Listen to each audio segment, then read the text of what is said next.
ఉత్తరప్రదేశ్ సహరాన్పూర్లో దారుణం జరిగింది. భార్య ముగ్గురు పిల్లల్ని తుపాకీతో కాల్చాడు బీజేపీ నేత యోగేష్. ఘటనలో ఇద్దరు పిల్లలు అక్కడికక్కడే మృతి చెందారు. భార్య కుమారుడి పరిస్థితి విషమంగా ఉన్నట్టుగా తెలుస్తోంది. పోలీసుల అదుపులో ఉన్నాడు నిందితుడు యోగేష్. గత కొంతకాలంగా డిప్రెషన్తో బాధపడుతున్నట్టుగా తెలుస్తోంది యోగేష్ రోహిలా. ప్రస్తుతం సహరాన్పూర్ జిల్లా బీజేపీ కార్యవర్గ సభ్యుడిగా ఉన్నాడు యోగేష్. ఆ విజువల్స్ మీరు చూస్తున్నారు. ఏమవుతోంది ఈ మధ్య వీళ్ళ కోపాలు పిల్లల మీద ఎందుకు చూపిస్తున్నారు? అభంశుభం తెలియని పిల్లలు ఏం చేశారు? మరి ముఖ్యంగా యోగేష్కి అనుమానం జబ్బు ఉందంట. అనుమానం జబ్బు. ఆ జబ్బుకి ఏ విరుగుడు ఉంటుందో అర్థం కాదు. వీళ్ళకి ఎక్కడి నుంచి పుట్టుకొస్తాయో తెలియదు. అనుమానం ఉంటే ఒకవేళ భార్య మీద అనుమానంగా తెలుస్తోంది. ప్రథమ కారణంగా అక్కడ చర్చ జరుగుతోంది. భార్య మీద అనుమానం ఉంటే ఒకవేళ లీగల్గా వెళ్ళే ప్రయత్నం చేయొచ్చు కదా, లేకపోతే అడిగే ప్రయత్నం చేయొచ్చు కదా. అనేక మార్గాలు ఉంటాయి కదా. భార్యకు సంబంధించిన ఇష్యూ, పిల్లలు చేసిన పాపం ఏంటి? పిల్లల మీద కోపం దేనికి? ముగ్గురు పిల్లలు తుపాకీతో కాల్చేస్తారా? తుపాకీతో పిల్లలు, ఆ భార్య మీద అనుమానం, పిల్లల మీద. ఎంత దారుణం, ఎంత అమానవీయం. నిజంగా అది కూడా ఒక రాజకీయ పార్టీకి చెందిన నేత. రాజకీయాలు చూస్తూ ఉంటారు, ఎన్నో ఆరోపణలు వింటూ ఉంటారు. ఆరోపణల నేపథ్యంలో ఎదుర్కొని వాటిని ధీటుగా ముందుకు వెళ్లే సందర్భం ఉంటుంది రాజకీయ నేతలకి. మరి ముఖ్యంగా ఎటువంటి ఆరోపణలు వినిపించినా వచ్చినా వాటిని ఎదుర్కొని వెళ్తూ ఉంటారు. అలాంటిది నీ సహచర్య మీద, నీ భార్య మీద అనుమానం ఉంటే పిల్లల మీద అది అంత దారుణంగానా? తుపాకీతో కాల్చి చంపేంత మానసిక ఇబ్బందా? ఈ ఘటనకు సంబంధించి ఒక్కసారిగా షాక్కి గురైంది ఉత్తరప్రదేశ్. మరి ముఖ్యంగా ఇంత దారుణానికి ఎలా ఒడిగడతారు? సహరాన్పూర్కి సంబంధించి ఈ ఘటన ఒక్కసారిగా అందరినీ కూడా షాక్కి గురి చేస్తోంది. ఒకరు కాదు, ఇద్దరు కాదు, ఏకంగా ముగ్గురు పిల్లలు, భార్య. అసలు ఒక్క క్షణం ఆ భార్య విషయం పక్కన పెడతాం. పిల్లలేం పాపం చేశారండి? వాళ్ళు చేసిన తప్పేంటండి? నీ కడుపులో పుట్టడం వాళ్ళు చేసిన తప్ప? అక్కడ భార్య మీద అనుమానం అట. ఎంత దుర్మార్గం, ఎంత అమానవీయం. భార్య మీద అనుమానం, అది కూడా అనుమానమే. ఆ బీజం అది. ఆ అనుమాన బీజం పిల్లల మీద కోపాన్ని పెంచుకుంది. పిల్లల మీద కోపాన్ని పెంచుకున్నాడు. ఆ ముగ్గురు పిల్లల్లో ఇద్దరు అక్కడికక్కడే మృతి చెందారు. ఇంకొక సంతానం, అలాగే ఆ భార్య, వీళ్ళిద్దరూ కూడా సహరాన్పూర్లోని వాళ్ళక్కడ చికిత్స అందించడం జరుగుతోంది. వాళ్ళకి అక్కడ చికిత్స అందించడం జరుగుతుంది. వాళ్ళ పరిస్థితి కూడా విషమంగా ఉన్నట్టు తెలుస్తోంది. ఉత్తరప్రదేశ్ సహరాన్పూర్లో జరిగిన ఈ ఘటన యావత్ భారతదేశాన్ని ఇంకొకసారి కుదిపేస్తుంది. ఇద్దరు పిల్లలకి సంబంధించి ఇద్దరు పిల్లల్ని ఎలా అంత దారుణానికి ఎలా ఒడిగడతారు? తుపాకీతో కాల్చి చంపేంత అంత దారుణమా? ముగ్గురు పిల్లలపై ఆ పిల్లల ఎంత అసలు మనసు ఎలా వస్తుందండి? ఒకవేళ మీకు పిల్లల మీద అనుమానం, అసలు ఆలోచించాలంటేనే మాటలు కూడా రాని పరిస్థితి ఉంది. ఆ కుటుంబానికి సంబంధించి ఎంత ఇబ్బందికర వాతావరణం అది. ఒక్కసారి ఆ విజువల్స్ మీరు చూస్తున్నారు.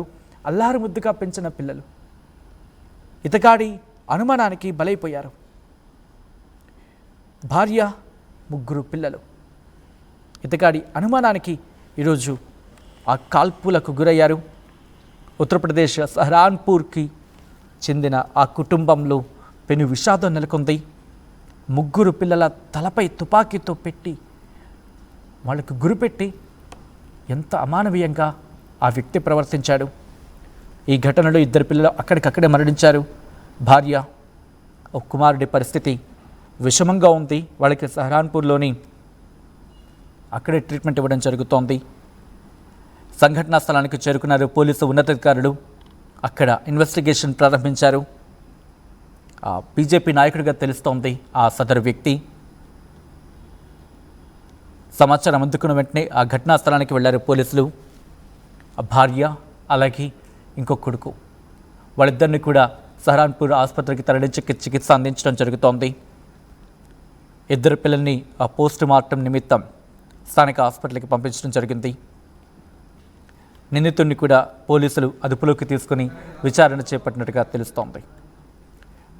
ఇతగాడు బీజేపీ నాయకుడు యోగేష్ రోహిలాగా గుర్తించారు. సహరాన్పూర్లో అక్కడ జిల్లా కార్యవర్గ సభ్యుడిగా పనిచేస్తున్నాడు. గత కొంతకాలంగా కూడా ఇతగాడి మెంటల్ హెల్త్ మీద క్వశ్చన్స్ రైజ్ అవుతున్నాయట. ఈ నేపథ్యంలో ఎక్కడైనా మెంటల్ హెల్త్ కేర్కి సంబంధించి ఆ హాస్పిటల్లో జాయిన్ చేయాల్సిందే మా కుటుంబం.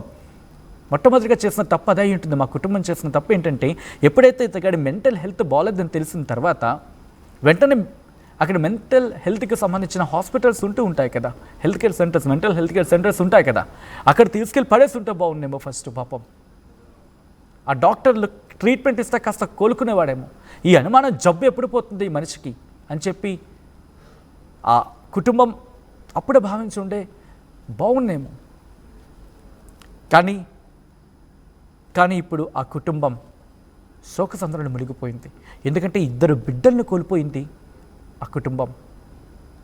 ఆ మహిళ అలాగే ఆమె కొడుకు ప్రస్తుతం క్రిటికల్ కండిషన్లో ఉన్నట్టుగా తెలుస్తోంది. వెంటనే ఫోరెన్సిక్ టీం అక్కడికి చేరుకుంది. తుపాకీని స్వాధీనం చేసుకుంది. సంఘటనా స్థలం నుంచి ఇరుగు పొరుగు వారు అందరూ కూడా షాక్ గురయ్యారు. సంఘటనా స్థలానికి వెళ్ళారు. అక్కడ పరిస్థితిని చూశారు. వాళ్ళకి వెంటనే పోలీసులకు సమాచారం అందిస్తే వాళ్ళు వచ్చి సంఘటనా స్థలాన్ని పరిశీలించి అక్కడ తుపాకీని కూడా స్వాధీనం చేసుకున్నట్టుగా తెలుస్తోంది. ఆ తర్వాత అతగాడు పారిపోయే ప్రయత్నం చేసినప్పటికీ కూడా పోలీసులు పట్టుకున్నట్టుగా తెలుస్తోంది. ఈ నేపథ్యంలో పోలీసులు ఏమంటున్నారు ఇప్పుడు చూద్దాం.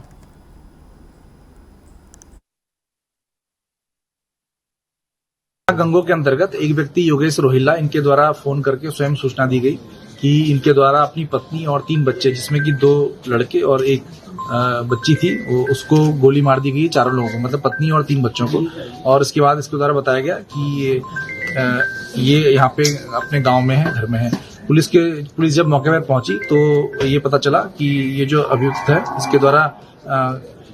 इसके द्वारा अपनी पत्नी और 3 बच्चों को गोली मार दी गई है। और जब इससे पूछा गया तो इसके द्वारा बताया गया कि अपनी पत्नी के चरित्र को लेकर ये परेशान था, इस वजह से इसने अपनी लाइसेंसी पिस्टल से इन चारों को गोली मार दी है, जिसमें से 2 जो लोग थे, पत्नी और एक बच्चा, उसको कुछ लोगों के द्वारा और पुलिस के द्वारा इलाज हेतु अस्पताल के लिए ले जाया गया है, जहां पर अभी वो पहुंचे नहीं है और वो अभी जीवित हैं। तो इसमें 2 लोगों की मौके पर ही मृत्यु हो गई थी और 2 लोग जो है उनको इलाज हेतु अस्पताल ले जाया गया है। अभियुक्त है वो पुलिस की हिरासत में है और जो उससे लाइसेंसी पिस्टल जिससे इसके द्वारा ये गोली चलाई गई थी वो भी बरामद किया गया है और इससे विस्तृत पूछताछ की जा रही है और इसमें विधिक कार्रवाई की जाएगी।